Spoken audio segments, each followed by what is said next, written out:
What's up, Saluki Nation?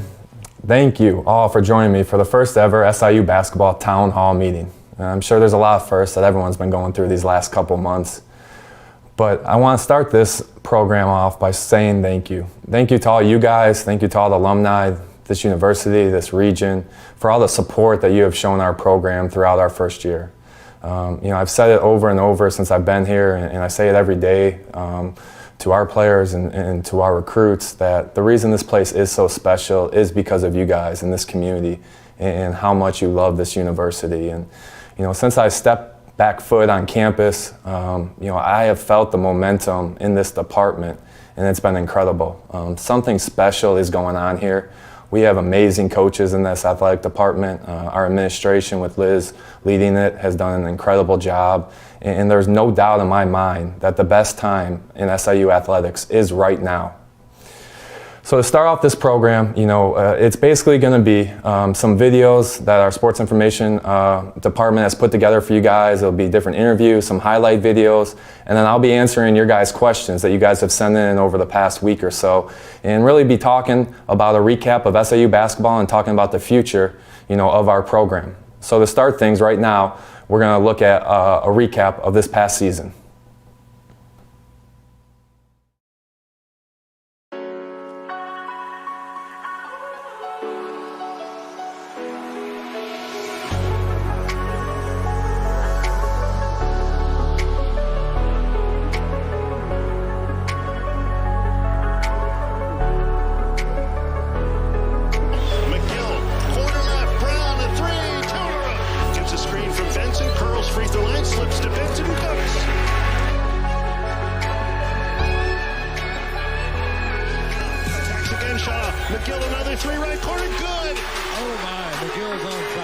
makes it 33.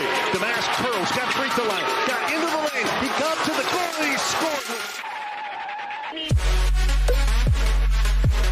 He got free, he got into the lane and dunked it, and what a great jab step and move out front. Who whips it to Damask, who shoots a three left side and makes that. My goodness, he hasn't missed a shot. Jones right in the circle, got free throw line, beat his man, layup two.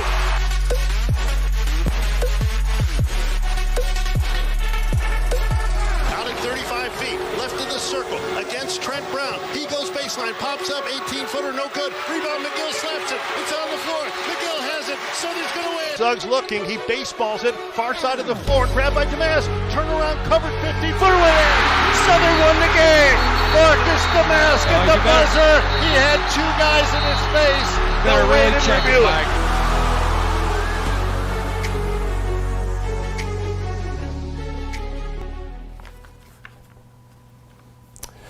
Watching that, it makes me want to coach those guys again. It was a special team, obviously, with it being our first team here and the amount of work that those guys put in every single day, I think allowed us to grow as a team and have some of those memorable moments that we just saw. I think, anytime you bring in 10 new players, it's going to take some time for the coaches to figure them out, for the players to figure each other out. And the one thing that we made sure that we didn't budge on was character in the recruiting process. And we knew the locker room was going to be filled with great people. And I think when you have great people, great things can happen. And going through the season, with the non-conference part, I expected some ups and downs and some tough losses like we had against Delaware and Southern Miss, but I was really proud of our guys, just in terms of how they continued to grow and get better through practices. And we protected home court in the non-conference. Obviously we lost the first one against San Fran, but one thing, a quick story I'll share with you guys is, going into the SEMO game, that's the last game before Christmas. As a coach, that's maybe the most nervous one because you just never truly feel comfortable about where your guys' minds are. The guys have been going hard since they stepped on campus in August, and it's a long first semester, especially for all the new guys that we have that hadn't played college basketball.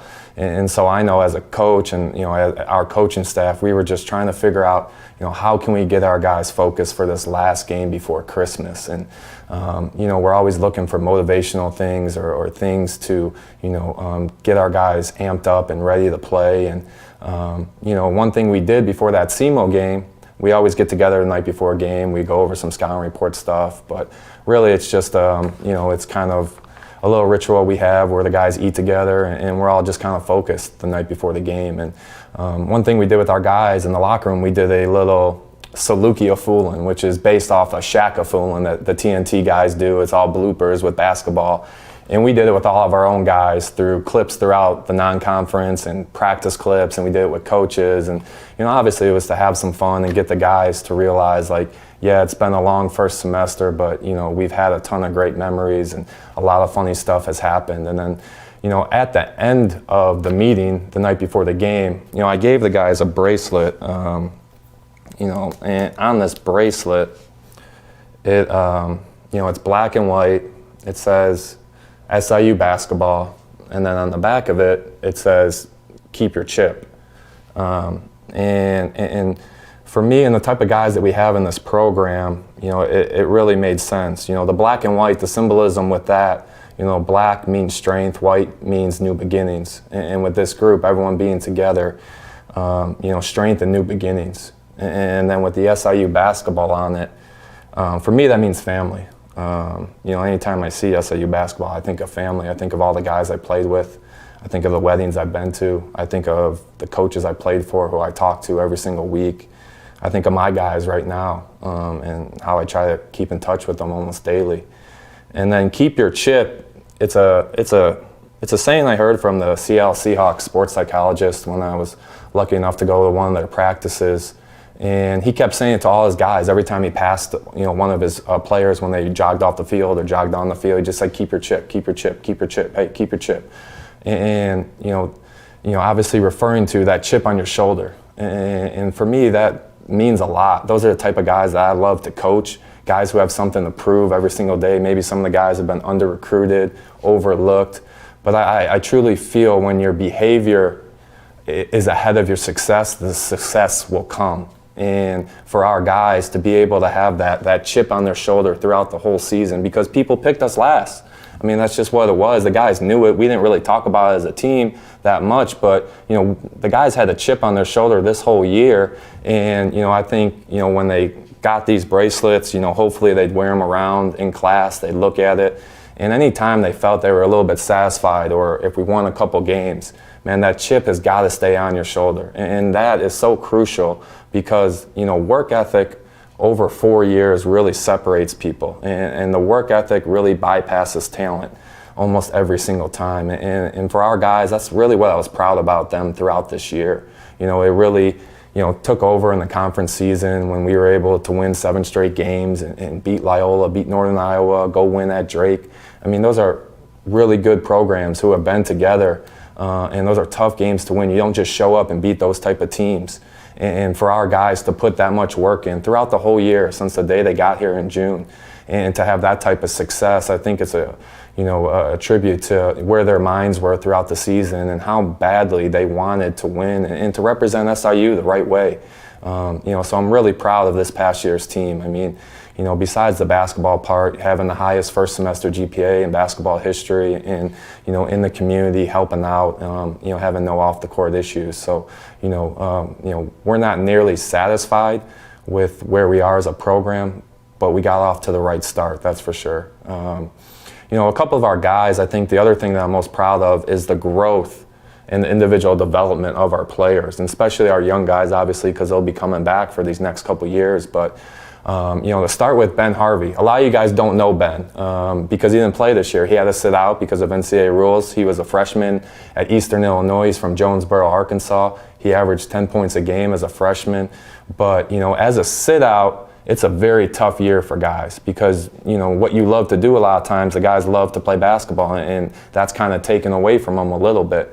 But, for Ben, we looked at it as a year to get better and a year to separate from the competition. And he took full advantage of that. I mean, he was one of our hardest workers in practices, and then he would do extra workouts with our strength coach, with assistant coaches. And, I know he cannot wait, to put on that jersey and play for real in the Banterra Center.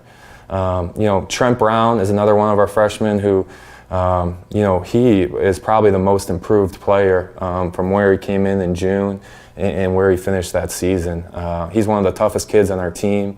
He's an unbelievably competitive kid, comes from a great family, and he just stuck with it. You could coach him, you can show him clips, he's a constant learner. And, by the end of the season, I think what really separated him was his confidence. He started making plays off the dribble, he started getting guys other shots.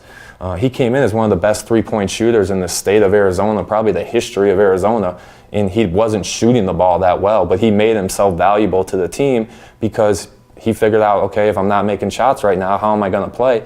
Well, he started guarding the best players, and from that point forward, we had to play him because he helped us defensively every single game, and then he started making plays offensively and made big shots for us, and it was a huge reason why we were able to beat Northern Iowa at our place. Lance Jones is another freshman who, took a huge jump throughout this year. He was someone who started off behind Aaron Cook, in the rotation and wasn't playing a lot those first 5 or 6 games because obviously Aaron's a really good player. And when Aaron got hurt, we went right to him, and he did not blink. He did not back away. He wanted the ball every single second. He's got unbelievable confidence. He gives our team a type of demeanor, personality, toughness that you gotta have. And he could miss 4 or 5 shots, have 4 or 5 turnovers, and he's gonna try to make that next shot or make that next play. And he's got a competitive mindset, and you saw in the second half of the Valley season, I think everyone realized that he's got a lot of potential in him, and he's looking forward to getting better. He's an extremely hard worker. And then the last freshman who played a lot for us this past year, who's coming back, is Marcus Domask. And what a season he had! Truly a remarkable, historic, freshman season for SIU purposes and for Valley purposes. And if you watch him practice, if you watch him work out in June, July, August, September, you would never think he was a freshman. If you hear him talk, you have a conversation with him, you would never know, he was one of the best, freshmen to ever do it here. Because he's a humble kid, he's a hard worker, he's a mature freshman, and he's got a great feel for the game. He knows how to play basketball, and he's also got a quiet confidence about him. He wants to be the best player on the court every single time he's on the court. And he works like that. He doesn't just show up like that. And I think Marcus, for what he did and, with the scouting reports being so focused on him, it's really, really impressive. And now the challenge for Marcus is to take that next step and, to improve in all areas. And, now to be a complete two-way player and now guard the other team's best offensive player and still be able to dominate for us offensively. And he's been working extremely hard back home in Wisconsin. I know all of our guys right now are kind of struggling to find some gyms, but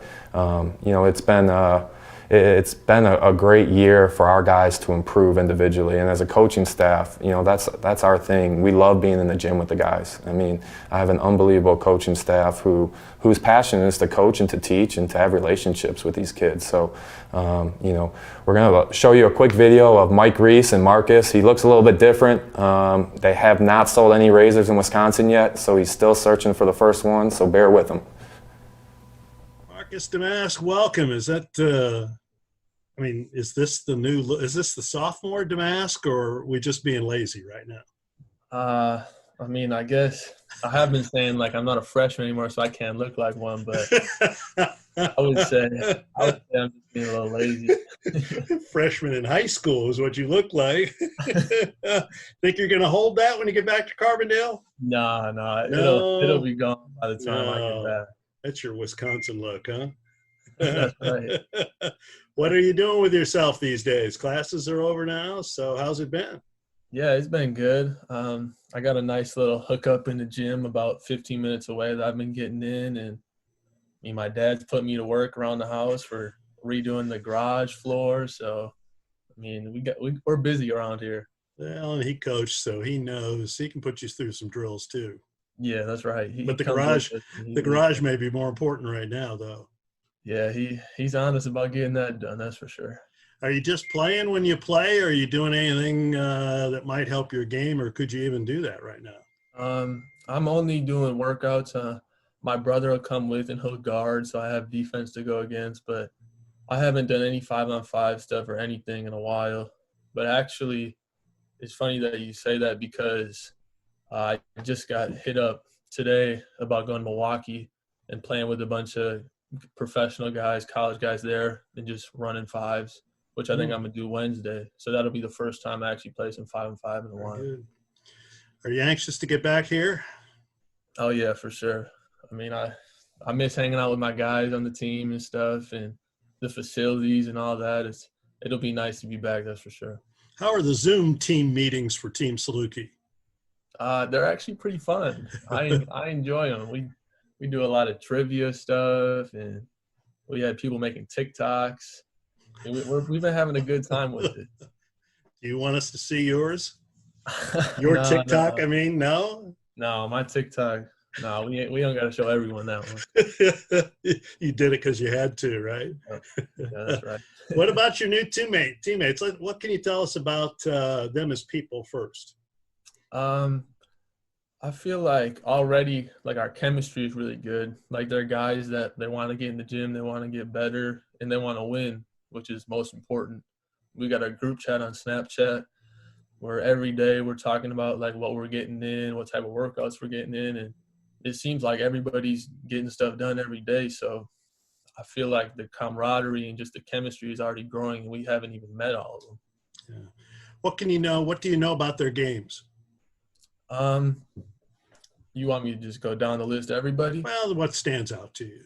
I guess the person I'm most familiar with would be Dalton because he's Wisconsin kid. So I've seen the most highlights on him and stuff. And I think he's kind of had two different roles between AAU and high school. In AAU, he had so much talent around him that he was a playmaker, distributor, and he just kind of ran things. He felt like he kind of controlled their offense. And then in high school, he didn't have as much talent, so he had to score a lot.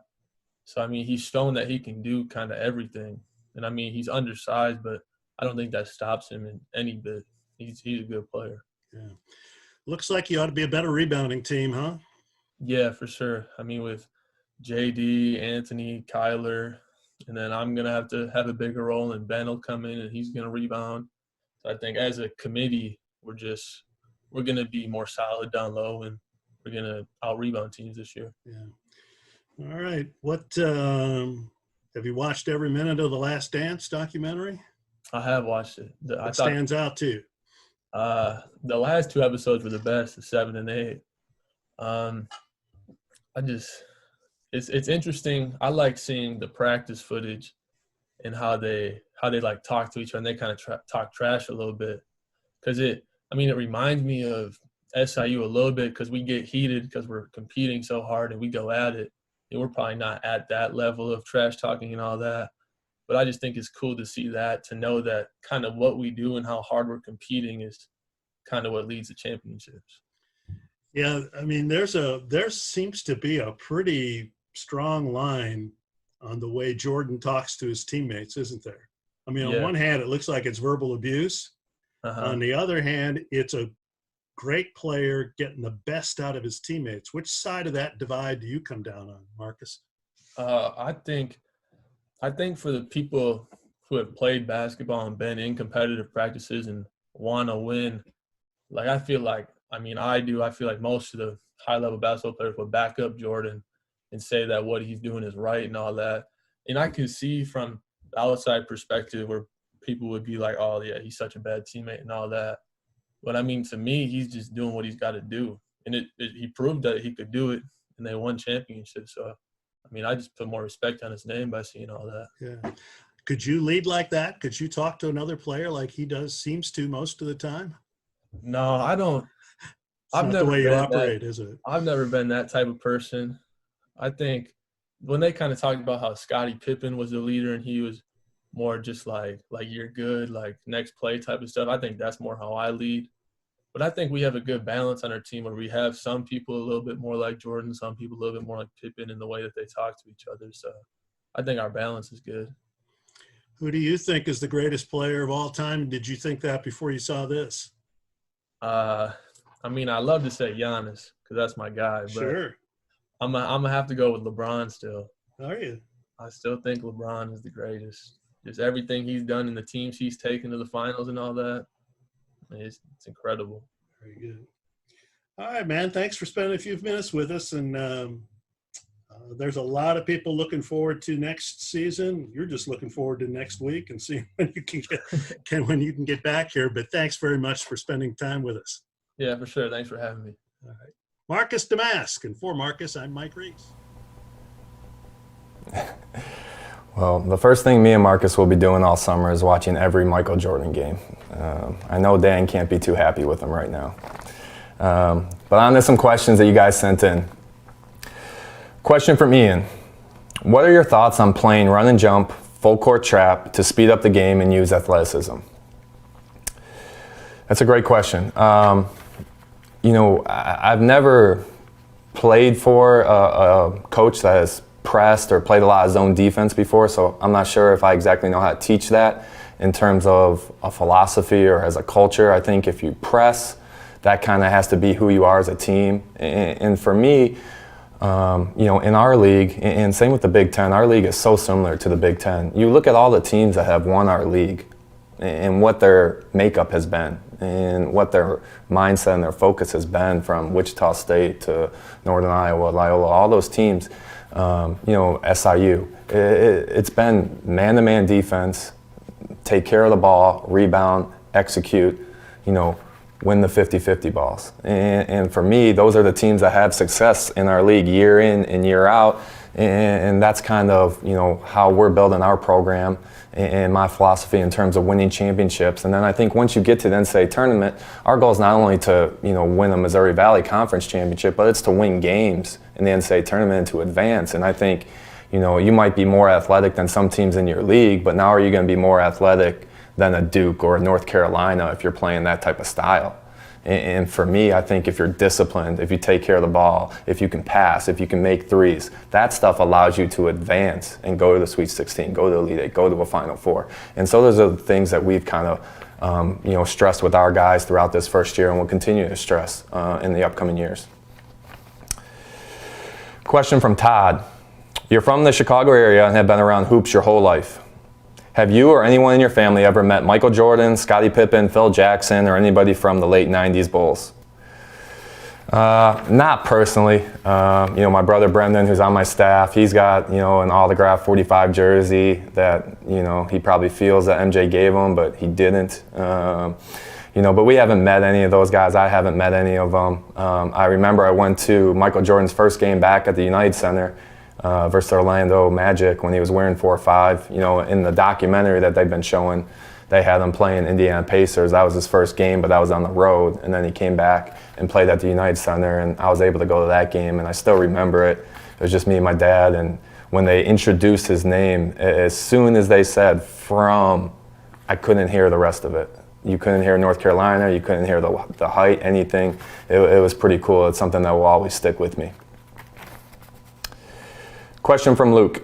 With so many newcomers for the upcoming season and the COVID-19 pandemic putting things on hold, how have you and your staff been able to keep all the players excited and engaged without being able to get together? It's a great question, and it's something that I think as college basketball staffs and all staffs and college athletics, professional staffs, everyone's been trying to deal with and figure out, because obviously the chemistry and, those first couple weeks after the season, I think, the players are ready for a little bit of a break, coaching staff, we were thinking about recruiting, but now as this thing has gone on, for me, that's been the biggest, hardest thing, I guess, is not being able to see the guys, not being able to have them stop up in the office, not being able to see them shoot in the Banterra Center. Not being around them is very, very different. So as a coaching staff, the first priority for us was academics. We had to make sure our guys were good academically. All of our guys have academic coaches, and then we have our academic advisor in Hillary, who does an unbelievable job. And we, check in with them daily to make sure, because obviously with them away from us, there's no study hall hours. They can't come in and get the tutors here. But, our academic team at SIU did an unbelievable job communicating with us as a staff and also with our guys to make sure everyone had what they need to be successful in the classes. So that was our first priority. And then after that, I had individual end of the year meetings with guys about the season and did that one-on-one. We did some individual meetings and review some different basketball things with them. But a lot of the team stuff we did on Zoom. Obviously Zoom has become extremely popular right now. And, for us, it wasn't a lot of basketball. We didn't do much teaching just because, again, our season just ended. We didn't review film or anything like that. A lot of it was, A, trying to have some fun with the guys, and then B, just trying to have everyone see each other as much as possible. So we tried to do like 2 Zooms a week, and we did different games with them. We watched like motivational speeches and talked about them. We sent articles. One thing we showed them was like a Dave Chappelle receiving the Mark Twain Award. And, Dave Chappelle is obviously a comedian and one of the best comedians there probably ever was, and Mark Twain is the highest award you can get as a comedian. And there was a Netflix special, and we found it interesting. The guy who wrote the Chappelle Show with Dave, Neil Brennan, was up there talking about the process of producing the Chappelle Show and about what they had to do to accomplish that, and how they didn't sleep for 48 hours. How it was completely unhealthy, and how they had to push themselves to come up with those type of skits. And now the Chappelle Show is maybe the most historic skit comedy show ever produced. And the message to our guys was, look, it's not always gonna be fun. The process sometimes isn't the reward, but if you fall in love with the process, it will produce great things. And, obviously, showing the Chappelle things, there was some humor and some funny skits in it. So I thought our guys really liked that. Besides that, again, some different types of creative games. We had some TikTok videos going on that were pretty funny. But, one time we had a speaker come in. We had Drew Hanlon come in and speak to our guys.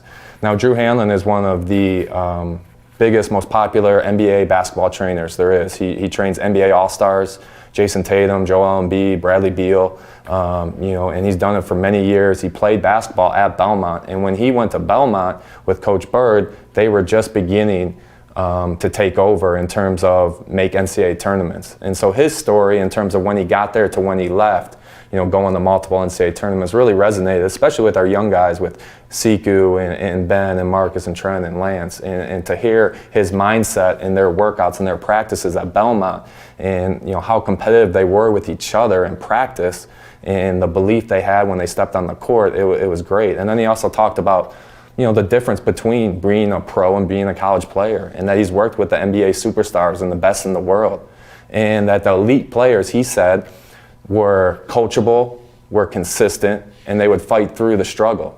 And those messages were great for our team. So here's a little clip of Drew talking to our guys over a Zoom call.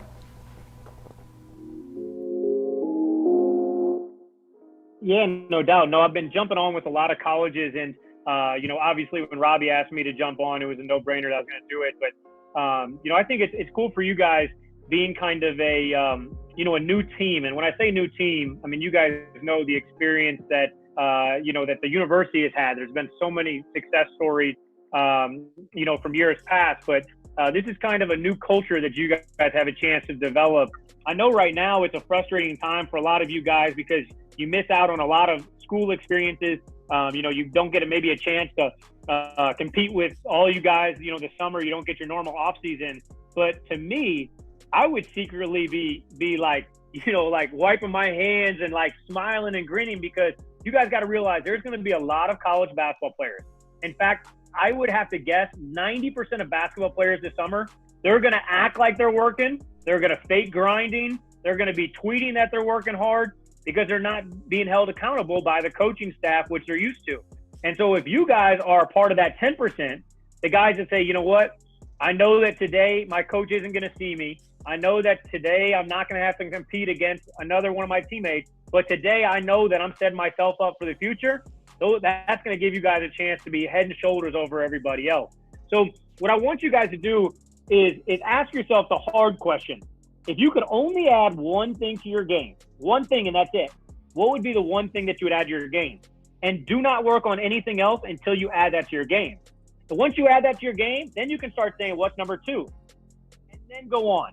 But don't start trying to make yourself the pro that you think you're going to be, because you're not going to have a chance to show anybody who you can be if your coaching and your staff does not trust you enough to play you. Okay, so that's the first thing that I thought was a huge message, and it's a reality check. A lot of dudes don't like it. Like some of you guys might think you're superstars, and you might need to be a 3 and D before you're a superstar. Another thing that I think is super important for you guys is to kind of look at your summer and look at your off season as a chance to gradually grow. So, for instance, if you need a shot change, don't make a little quick tweak and say, oh, it feels great, I'm going to start shooting 100%, full speed and game rep. Take it slow. Like, understand that it takes thousands of form shots before you get into just, kind of spot-up shots, before you get into slow-moving shots, before you get into game speed shots, before you get into contested shots. And so make sure you guys are doing that. So you got to be able to shoot, you got to be able to guard, you got to be able to finish, and you got to be able to make good decisions. Those are my 4 big pillars. He had so many great messages for our team, and I love the thing about just choose one thing and work on that one thing until you're great at it. We had all of our guys after that kind of tell us what was the one thing that they wanted to be great at. We don't need, you don't have to be great at doing step backs and finishing high off the glass and dunking the ball and, all that stuff. Guys were very simple. A lot of guys said, I want to improve my shooting. And then some guys said, I want to improve my defense. And, I thought it was a great message, and I thought it really stuck with our guys. So, we really appreciate Drew for talking to our team. A couple more questions here. A question from Nick. How much of your coaching philosophy did you learn from your dad?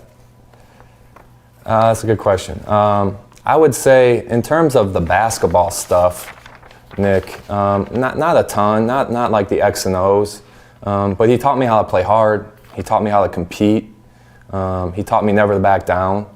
Both my parents, I think, not so much the coaching part, but they taught me how to be a leader. They taught me that, your word is everything and to always tell the truth. They taught me, to always treat people well no matter who they are. They taught me that, relationships are the most important aspect, whether it's coaching or whether it's life, that, the impact you can have on your guys right now is going to be much bigger, 10, 15, 20 years down the road than it is when you're coaching them actually. And that when you believe in someone, that they're capable of doing something far more greater than they even thought they could. My dad always has, all his guys that are playing professional basketball in the NBA in Europe, they always come back still in the summers right now and talk to all of his younger guys. And that's because of the relationship that he's formed with those guys. And I think the last thing my parents have taught me was about adversity and being able to overcome it. And no matter how bad today is, you have to show up tomorrow and be ready to go. And so those things have stuck with me in terms of being a coach and being a leader of a program. Those are kind of what I take from my parents right now. Question from Wes. What's up, Wes? With the transfer portal and possible one-time waiver for transfers to sit out, will it be possible for mid-majors like SIU to keep quality players like yourself, Darren Brooks, Kent Williams, and now Marcus Domask for 4 years? Yeah, that's a great question. And obviously the transfer portal and these waivers and different things have kind of taken over college basketball in the last 3 to 5 years maybe. I guess my response to that would be, yeah, absolutely. It's still possible, to build a program here the way we want to build it and the way we intend to build it. And that's with, 4-year guys and guys who come from great programs, guys who come from great families. And, I think the social media generation or the microwave generation or however people want to phrase, college kids right now, yeah, they're impressionable, but I also think they're very intelligent and they're very informative because they do have all this information. So I think they know that if you look at last year's NBA Finals, that the two best players on the court, one was from Davidson and one was from San Diego State. The guys realized that. I think the guys realized the number 2 pick in the draft this past year was Ja Morant from Murray State. So I think kids also realize and families also realize now, it doesn't matter where you go. It matters, who you play for, what your teammates are like, what degree does that university have, what system, in terms of that aspect, the fit is becoming so important. And I think for us as coaches, the recruiting piece of it and surfacing and making sure you really do your homework and you form relationships. And I think the family piece is becoming even more and more important. We're extremely lucky and blessed to have great parents and families in our program right now. And that's by design because, yeah, there are options. I mean, there's 350 other Division I schools that these guys can be going to. And, we want them to be with us for all 4 years. And, I think the relationship that we have with their families and then obviously themselves as student athletes and the whole coaching staff, showing them support every day is crucial. I really do. But, I 100% believe that, the right guys will be here. And the guys that want to do something special, the guys that A, want to graduate and B, want to go to the NCAA tournament, I think they will do that in the 4 years they are here. Questions from Tom, Gary, and Cheryl. They said they all asked if we're looking to recruit another big man with the remaining scholarships. Well, we signed some, so that's good news. We won't be 6'5" and under this year. I think a lot of people think big men is like 7 feet, 7'1", 7'2", and no promises with that. But I also think, Matt Shaw, Randall Falker, Jermaine Dearman, Marcus Timmons, I think those guys were pretty good big men. So if we can find guys like that and continue to do that, I think we'll be all right. So, with these last couple scholarships, I've said it before, I'm not going to take chances. We're going to try to find guys that fit us. It doesn't matter if it's a grad transfer, junior college transfer, Division I, Division II, high school. It's just about the fit. It's about who they are as people and what they want to do when they get here and, if they fit our locker room. Question from Derek. How has recruiting changed the last couple months, and were you able to meet with the kids, or was this all virtual meetings? Yeah, it's been a huge change for everyone, I think, in college athletics. And no, we haven't met with any kids. We haven't met with any parents. Obviously, the world of FaceTime and Zoom has been extremely important. And our communications department here in our athletic department has been amazing with the videos they put together. We've had to do basically like a virtual official visit. We've had to show kids the campus. We've had to walk kids through their dorm room. We've had to walk kids and families through our facilities. And obviously right now you're always trying to come up with new creative ideas to try to get that special piece that what makes our program so special to them, so that they can see it without being here. And it's been challenging, because I think for me and for my staff, what we do best is the relationship. I think if you spend 24, 48 hours with us on an official visit, you get to know who we are as people. And for me, I love it because I want to spend time. I want to go to dinner. I want to go to breakfast with someone who's going to be part of our program. And lucky for us, the guys that we've brought in, we've recruited some of them throughout this season and know them. And then with Anthony and with Steven, we've had a lot of relationships that have helped us in those areas. And we really took our time. Some universities and some programs signed 4 or 5 kids in 1 week or 2 weeks.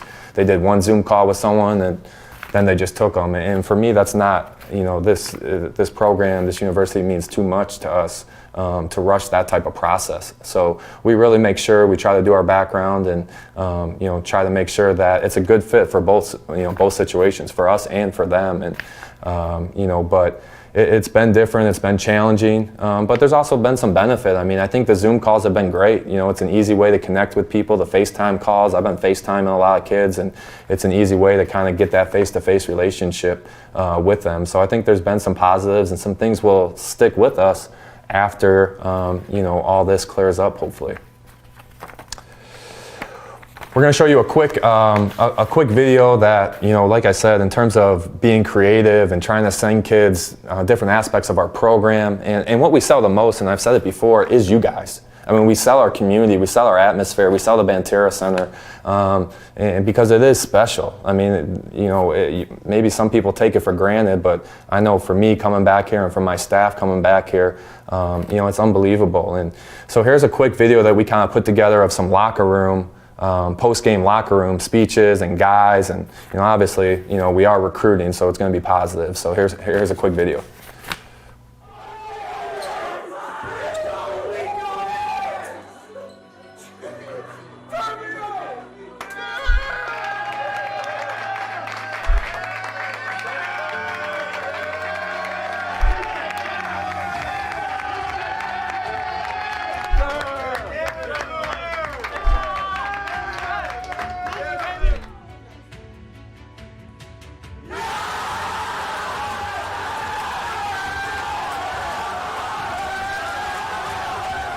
Proud of you guys, man. I've been proud of you guys since June. All right, it's just the beginning for us. It's just the beginning for us. Gutted up, right? And you guys got stops. Let's come back tomorrow and get another win. That feels good, right? It's just the beginning right now. Like I said, you guys want something special, let's go get something special. That's one in the valley. There's only one. We got another big one on Tuesday. Different guys, different nights, it doesn't matter. We gotta keep going. Don't look back, don't be complacent, don't let up. But defensively, that first half, that set the tone for the game. Every night is gonna be like this, and the toughest team is always gonna win. That's why I like our chances. I appreciate you guys letting me coach you guys and let me push you guys, because you guys respond every single time. The best game all year with you guys showing your hands and being strong in those drives. No surprise. I told you guys since June, you guys have been outworking people. You guys have been outworking people. That's Saluki basketball right there. Wasn't pretty. Team victory. Stay together, stay together. It's just the beginning. We got a lot more ahead of us. Back row wins. We have no idea how good we can be, but we're going to find out. We're going to find out. Great job. Let's go. Great job, guys. Great job, guys. Hey, here we go. Hey, family on 3. 1, 2, 3. Family.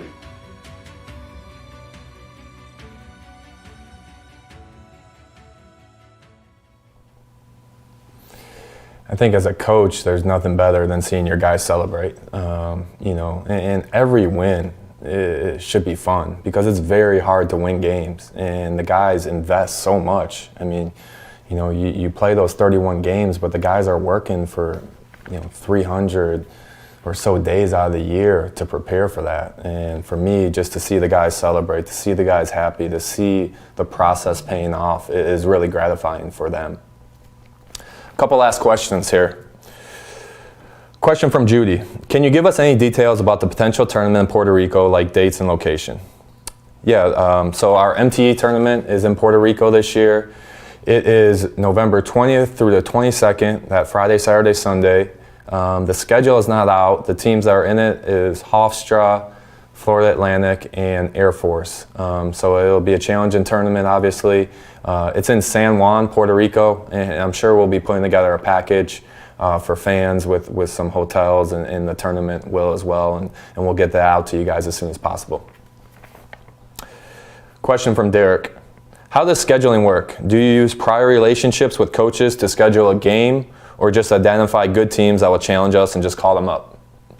Yeah, that's a good question. Scheduling, it's a huge challenge, and it's something that we work on every single day as a program, because it can set up your season, it can define your success, and it can also hurt your season.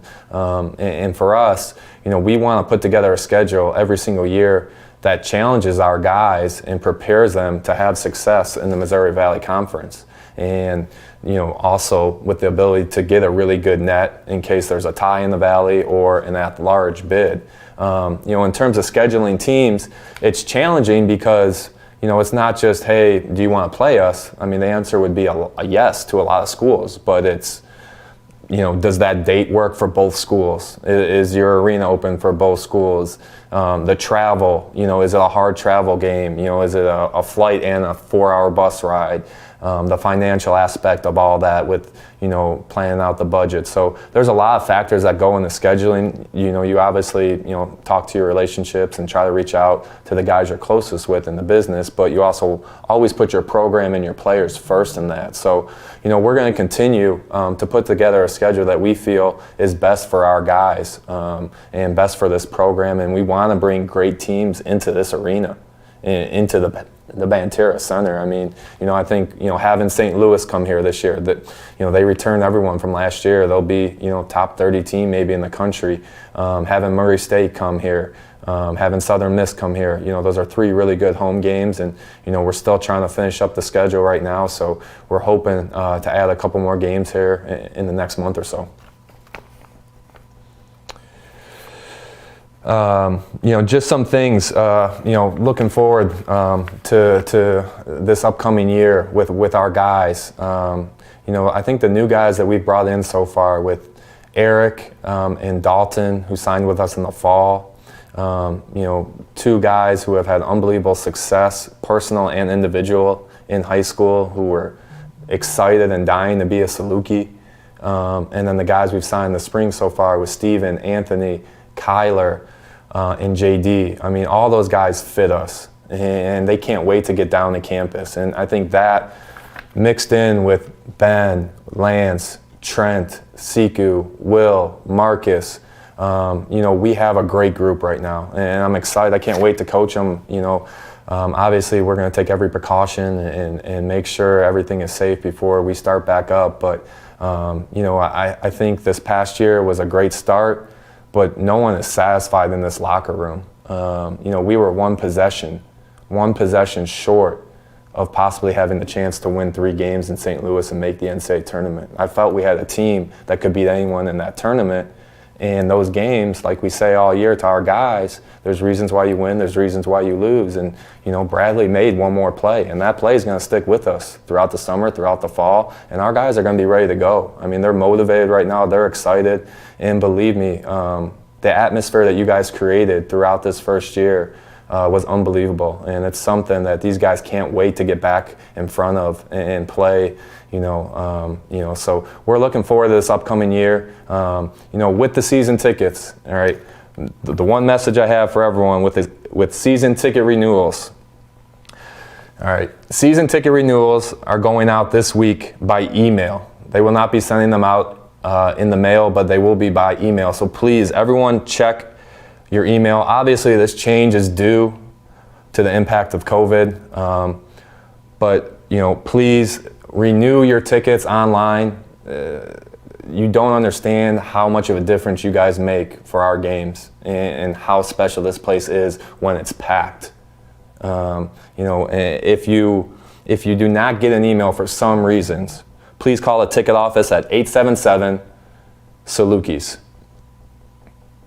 To end this, I just want to thank you guys all again for taking the time. I know it's been a crazy couple months for everyone, and I hope everyone is staying safe and everyone's loved ones is doing well.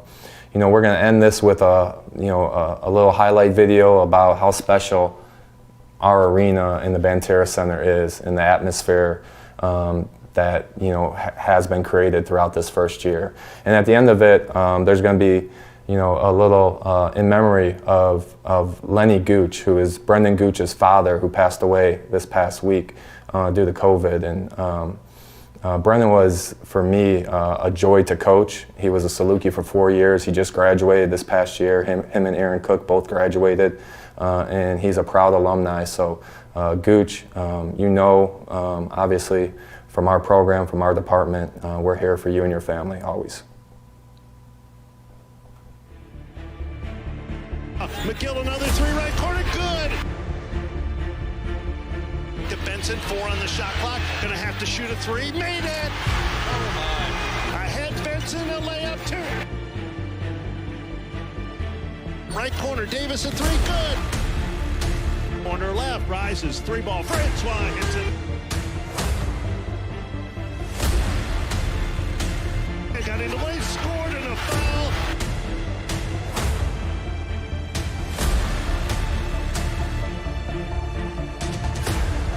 Smoking high, 8 in a row. Don't pitch it right side, Brown. Quick 3 by Trent, good. Out jumping, good by Ronnie Suggs.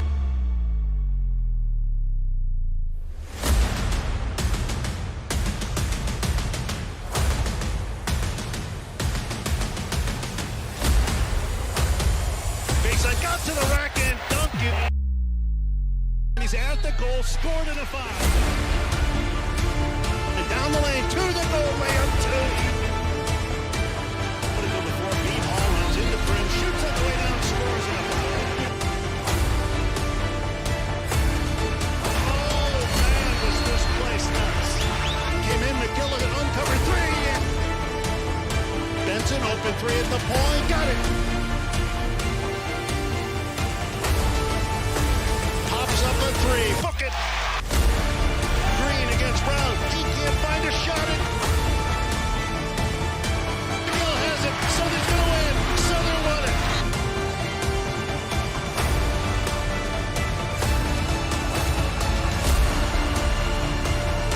What an effort by Ronnie Suggs. Dips, raises, shoots it, and makes it.